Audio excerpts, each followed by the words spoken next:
आपने सुना होगा कि आम के आम गुठलियों के दाम, यानी कि डबल मुनाफा। ये जो उदाहरण मैं आपके सामने, जो खुलासा आपके सामने कर रहा हूं, इसमें आम के आम, गुठलियों के दाम, आम के पेड़ और जिस जमीन पे वो पेड़ लगे हैं वो सब राष्ट्र सेठ गौतम अदानी के नाम। सब कुछ गौतम अदानी को दिया। 10 लाख पेड़, 1050 एकड़ जमीन। बहुत ध्यान से सुनिएगा क्योंकि आपको विश्वास भी नहीं होगा, आपको लगेगा नींद में सपना देख रहे हो। ये 1050 एकड़ जमीन, 10 लाख आम, लीची, सागवान के पेड़। भागलपुर के पीरपैंती में 1 रुपया प्रति वर्ष 33 सालों के लिए गौतम अदानी को दे दिया। 1 रुपये में 1050 एकड़ जमीन, भागलपुर में ग्रामीणों की, किसानों की जमीन गौतम अदानी जी को 1 रुपये में, साल का 1 रुपया 33 साल के लिए दे दी, पावर प्लांट लगाने के लिए। अभी मैं तपस्वी खेरा का वीडियो देख रहा था और उसके वीडियो में ऑब्वियस सी बात है 2-3 चीज होता है, उसमें से एक अडानी होता है, तो ही फिर इसमें भी अडानी अडानी अडानी अडानी, वही अडानी अडानी है। तो मैंने कुछ चेक किया, कुछ बहुत सारी इंटरेस्टिंग चीज़ें उसमें देखने को मिली। पहली बात है कि यहाँ पर एलिगेशंस लग रहे हैं। सबसे पहला तो यही आ रहा है कि अडानी को क्यों दिया।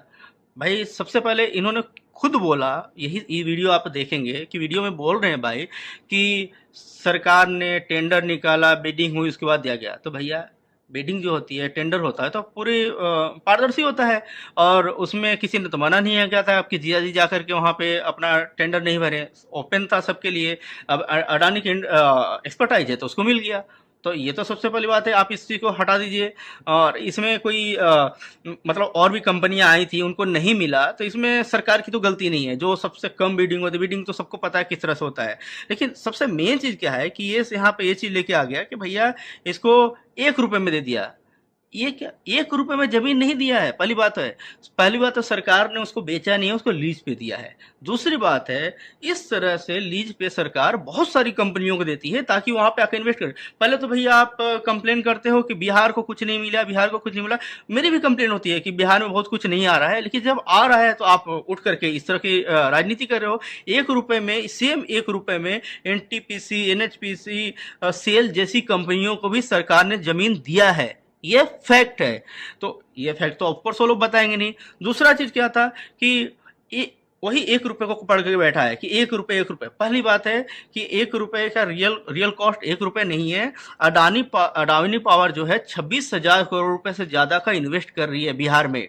26,000 करोड़ का इन्वेस्टमेंट बहुत बड़ा अमाउंट है अगर बिहार जैसे स्टेट को देखा जाए तो, जहां पे अभी इस तरह की चीजें स्टार्ट ही हो रही है। तो 26,000 करोड़ का इन्वेस्टमेंट है एंड इसमें पूरी फंडिंग, कंस्ट्रक्शन, ऑपरेशन, जो भी चीजें हैं सारी चीजें अडानी ग्रुप ही करेगी। इसमें बिहार सरकार का 1 रुपये का भी खर्च नहीं है, मतलब कोई सरकारी बोझ नहीं है। ये जो भी चीजें हो रही है अडानी ग्रुप खुद करेगी।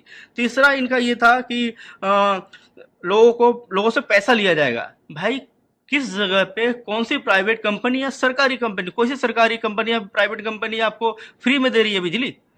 पैसे तो सभी ले रहे हैं। गवर्नमेंट सब्सिडी देती है, दैट इज डिफरेंट थिंग। वो बिहार सरकार पे डिपेंड करता है, वो सब्सिडी देती है नहीं देती है। लेकिन कोई भी हो, आपके तमिलनाडु, केरला से लेके कश्मीर तक, पश्चिम बंगाल से गुजरात तक, हर जगह पे जो भी कंपनियां हैं सब पैसे ले रही है एंड तो फिर अडानी भी लेगी। तो इसमें आप मोदी को घसीट रहे, अडानी को घसीट रहे, ये तो फिर सही बात नहीं है ना। एंड तीसरा ये चीज था कि ये बोल रहे हैं कि भाई इससे बिहार को फायदा क्या होगा, इनडायरेक्टली यही बोला जा रहा है। तो भाई सबसे पहले मैंने डेटा निकाला, इससे कुछ 2274 मेगावाट की सप्लाई होगी 25 साल तक। मतलब समझ रहे, कोई छोटा मोटा अमाउंट है। पहली बात तो ये भाई, जब तक कांग्रेस की सरकार थी, मैं खुद बिहार में रहा हुआ हूँ, वहाँ पे ना बिजली आता था, बिजली नहीं आता था, मतलब ऐसा नहीं कि एक दिन नहीं आ रहा है, वहाँ पे बिजली आना न्यूज बनता था। महीने 2 महीने पे एक बार बिजली ने दर्शन दे दिया तो हो गया। आज बिजली, मोदी सरकार में बिजली आई है एंड ऐसे अगर इनिशिएटिव नहीं लिया जाएगा तो फिर बिजली को उसको कंटिन्यू कैसे किया जाएगा? ऑफ कोर्स इसके लिए बिजली के लिए ज़रूरी है।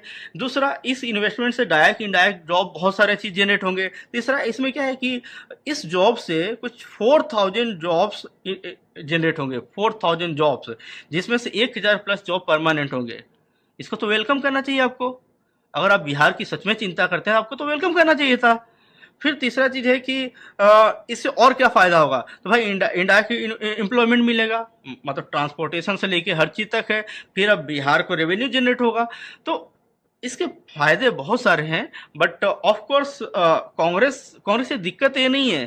कांग्रेस हमेशा जो बोलती है ना, बिहार को क्या मिला, यहाँ को क्या मिला, उनको उससे कोई मतलब नहीं है। उनको सिर्फ है कि किसी चीज़ को सिर्फ निगेटिविटी लेकर के आ जाओ, क्योंकि अगर वो उनका अगर ऑनेस्ट होते इस चीज़ को लेकर के, तो जब इन्वेस्टमेंट की खबर सुनकर उसको वेलकम करना चाहिए था उनको वो बोलते कि ठीक है, सिर्फ 26,000 करोड़ क्यों आया, और भी कंपनियों से और इतना इन्वेस्ट करवाया जाए, वो पॉजिटिव चीज़ होता है। बट एक ने इन्वेस्ट किया और ये तुरंत का विरोध करने पे आ गए। इसके एक और फायदा ये है कि एक अगर अडानी जैसी ग्रुप एक बिहार में एंटर हो रही है, अगर कुछ कर रही है, तो इससे क्या होगा, और अदर जो इंडस्ट्रीज हैं, अदर बिजनेस ग्रुप हैं, उनको भी एक कॉन्फिडेंस आएगा। क्योंकि अब तक क्या है कि बिहार में सबसे बड़ा दिक्कत यही कि लोगों को कॉन्फिडेंस नहीं है कि हम वहाँ पे जाएंगे तो हमें सुरक्षा मिलेगा नहीं मिलेगा। अगर अडानी जैसी ग्रुप वहाँ पे जा रही है जो काफ़ी कैपेबल है, तो अगर वहाँ पे सही से अगर बिजनेस कर रही है, सब कुछ कर रही है, तो क्या है कि दूसरे लोग भी आएंगे, उसको देख करके आएंगे। तो इससे तो हमारा जो बिहार का जो औद्योगिकरण है, जो डेवलपमेंट है, वो और अच्छा होगा। तो बात वही है, फिर से घूम के आ जाती है, कांग्रेस ने 60 साल तक कुछ किया नहीं, तो ऑफ कोर्स अगर दूसरी सरकार के अंडर में अगर काम होगा, तो फिर कांग्रेस के जो भी आज जो नीचे इस गर्त में पहुंचे हुए हैं, उससे भी गर्त में चले जाएंगे। बस इसलिए विरोध किया जा रहा है और ये सब चल रहा है।